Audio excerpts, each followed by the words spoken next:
ప్రతిపక్షాలు చేస్తున్న విమర్శలు, ప్రతిపక్షాలు చేస్తున్న ఆరోపణలు ఏవైతే ఉన్నాయో మరి వీటి పట్ల మీరేమంటారు? రేవంత్ రెడ్డి ప్రభుత్వం వాటిని ఎదుర్కొంటుందా?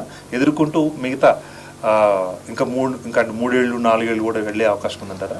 ఎంతవరకు వెళ్తుందంటారు ప్రభుత్వం? ఇప్పుడు రేవంత్ రెడ్డి ప్రభుత్వం అయితే ఇప్పుడు 5 సంవత్సరాలు కాదు, ఇంకా ఉద్యమకారికి చెప్తున్నాను. ఆయన ఆలోచన, నేను కాంగ్రెస్ విషయంలో మాట్లాడతలేను.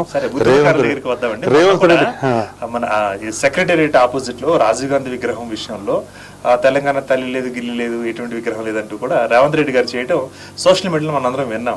మరి ఇప్పుడు తెలంగాణ తల్లి మీద, ఆ విగ్రహం మీద మమకారం రేవంత్ రెడ్డి గారికి ఉందా లేదా? సూటి ప్రశ్న. అసలు తెలంగాణ తల్లి ఎక్కడ సార్?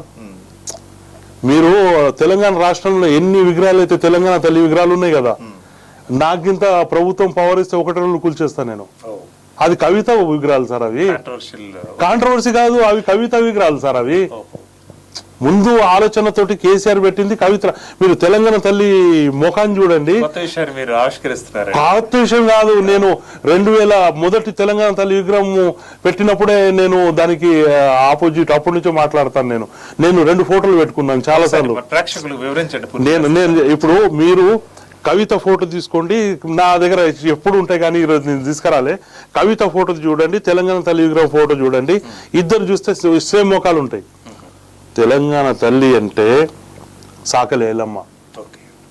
మా సాకలి ఐలమ్మ ఆ రోజు తెలంగాణ కోసం గొడవలి బట్టి పోరాటం చేసినప్పుడు, వీరనారి గొడవలి పెట్టినప్పుడు ఒక చీర కనీసం బ్లౌజ్ కూడా లేకుండా, బట్టలు సరిగా లేకుండా పోరాటం చేసింది తెలంగాణ తల్లి. మా తెలంగాణ తల్లికి అన్నిగానే ఏమంటారు జ్యువెలరీస్ ఎక్కడ సార్? అది అంత జ్యువెలరీస్ ఉంటాయా?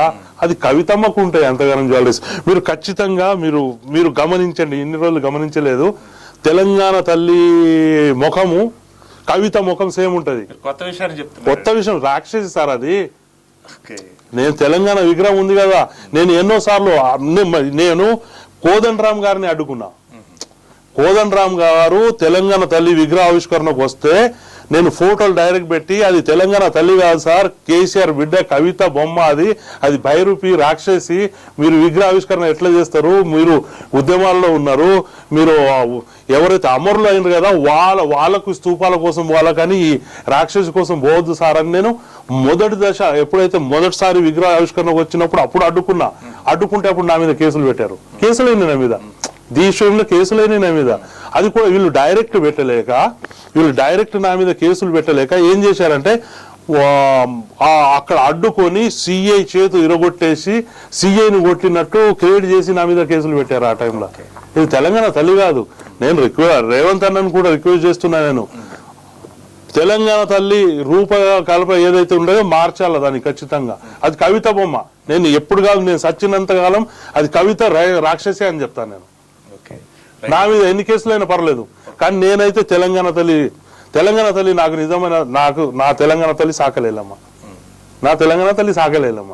అంత జ్యువెలరీ లేదు సార్ మాకు. అప్పుడు తెలంగాణలో పోరాటం చేసినాక అప్పుడు తినడానికి తిండి లేదు. మేము కిలో బంగారం వేసుకొని ఎక్కడ తిరిగాం అప్పుడు. అది నిజమైన తెలంగాణ తల్లి. అయితే నేనేమంటా అంటే రేవంత్ అన్నకు ఒకటే, తెలంగాణ తల్లి ఏదైతే రూపం ఉంది కదా మార్చేయాల. మేధావులతోటి చర్చ జరిపి నిన్న భూమి పూజ చేశారు, అది మార్చాలా చేయాలా. మళ్ళీ రెండవది ఏమంటే కేటీఆర్ ఆలోచన ఏముండే అంటే రాబోయే రోజుల్లో ఎప్పుడో కేసీఆర్ విగ్రహం పెడతా అని ఆలోచనలో ఉండే వాళ్ళు చేస్తారు కూడా ఫ్యూచర్లో.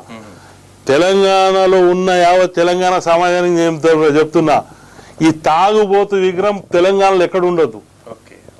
తాగుబోతు విగ్రహం ఆయన ఎంత అయితే తెలంగాణ కోసం నేను కొట్లాడినా అంటాడు కదా, నాకు కేసీఆర్ గురించి ప్రతి విషయం తెలుసు సార్. కేసీఆర్ సార్ మీకు తెలుసా, కేసీఆర్ మీద తోటలో ఉన్న చేన్లలో ఉన్న మోటార్లు ఉంటాయి కదా, మోటార్లు అది తీసుకుపోయి దాంట్లోకి వెళ్ళి కాపర్ తీసుకొని అమ్మిన కేసులు కూడా ఉంటాయి సార్. అదేంటంటే మరి ఆయన పాస్పోర్ట్ విషయంలో ఏదో ఎలిగేషన్స్ ఎదుర్కొన్నారని తెలుసు కానీ మీరు కాపర్ వైర్ చెప్తున్నారు. కాపర్ వైర్ కేసులు ఉన్నాయి సార్, మీరు పోయి సిద్దిపేటలో చూడండి.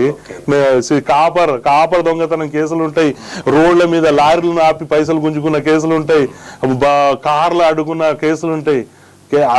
మన దరిద్రం ఏమంటే అప్పుడు మా మేధావులు జయశంకర్ సార్ వీళ్ళంతా మేము ఎన్నోసార్లు జయశంకర్ సార్ వాళ్ళకి చెప్పాం మేము, సార్ ఆయన దినం మొత్తం జై తెలంగాణ అంటూ రాత్రి మొత్తం ఆంధ్రాలతో తిరుగుతున్నాడు సార్ అని. అప్పుడు జల్విఆర్ ఆఫీస్ మీద దాడి చేయడం జరిగింది కదా, అది జయశంకర్ సార్ ఆ ప్లాన్లు మన దగ్గర రావు, ఆయన ఉంటేనే తెలంగాణ ఉంటుంది, మీరు ఓపిక తోటి ఉండండి అని చెప్తే మేము అప్పుడు ఆగినాం. లేకుంటే కేసీఆర్ చాప్టర్ ఎప్పుడో క్లోజ్ అవుతుండే.